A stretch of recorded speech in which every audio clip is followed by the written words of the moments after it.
What's up, guys? Another post-game reaction. Get a little momentum going with the channel for a minute before I potentially get disgusted and lose interest.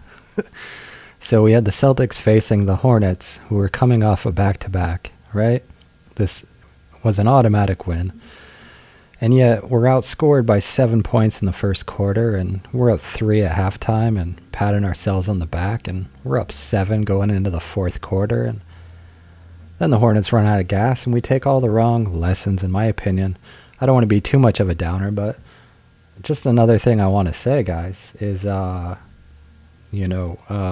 Terry Rozier. If Kemba Walker had been on the Hornets this year, Devontae Graham would have still been coming off the bench, right? So one thing that Terry Rozier has is versatility. He can just effortlessly slide over to shooting guard, or he can be the smallest player on the court and be a big, small player on the court at 205 pounds and, all of that stuff. And again, the thing you like Terry Rozier the most for is all about the playoffs. And we've been over that a million times. I mean, we don't even know how Kemba Walker is going to respond in the playoffs. We have to go back to, college to get any sense?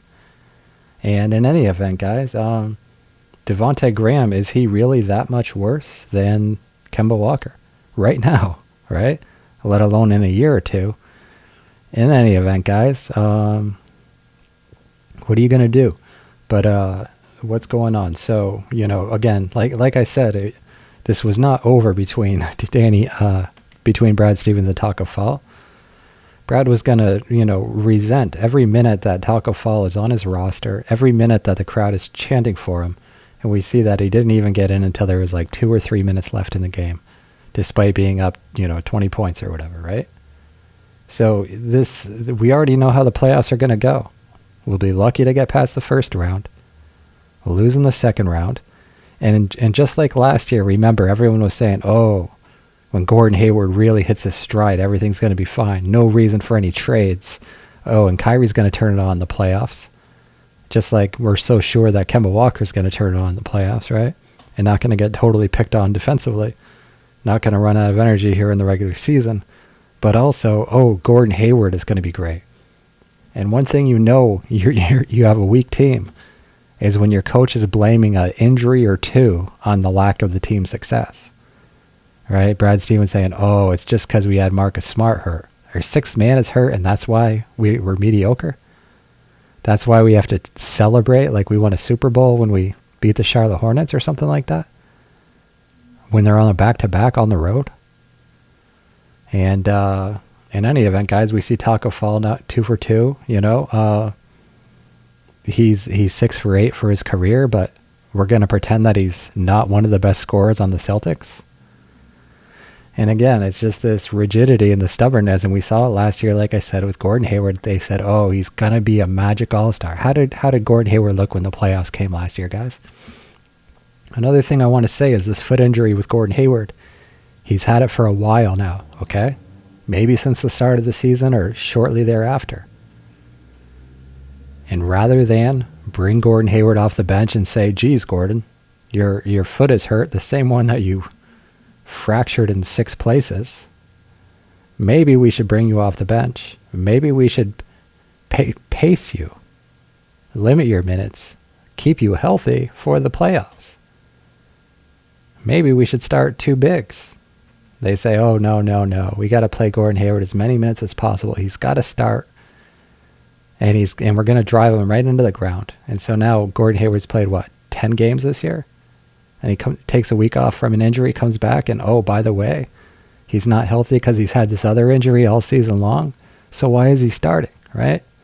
Why is he starting? And why are we pretending that this team is magically going to be one of, if not the best team in the East when Marcus Smart and Gordon Hayward are healthy? When there's so much redundancy there.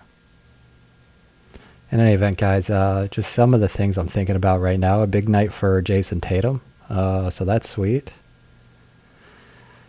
And, Kemba Walker with 23 points and Devontae Graham with, I think, 23 points as well. So 17 shots, 16 for Kemba. So virtually identical performances.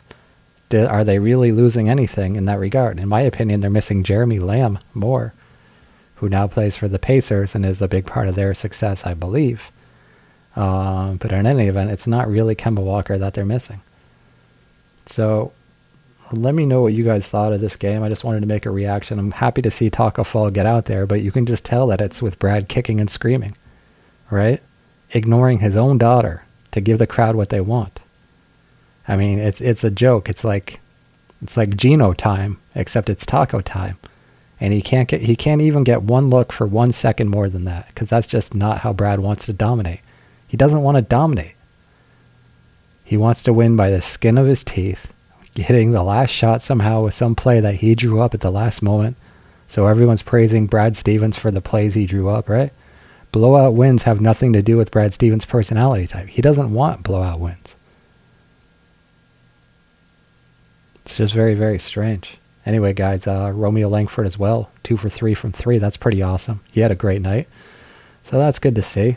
And we will see how this all goes. But, Grant Williams padding stats in garbage time. And all it's doing is reinforcing the wrong ideas, guys. This is not a serious team. And nobody's even talking about them as if they're a serious team. You notice that? Let me know what you think. I'll see you soon. Peace.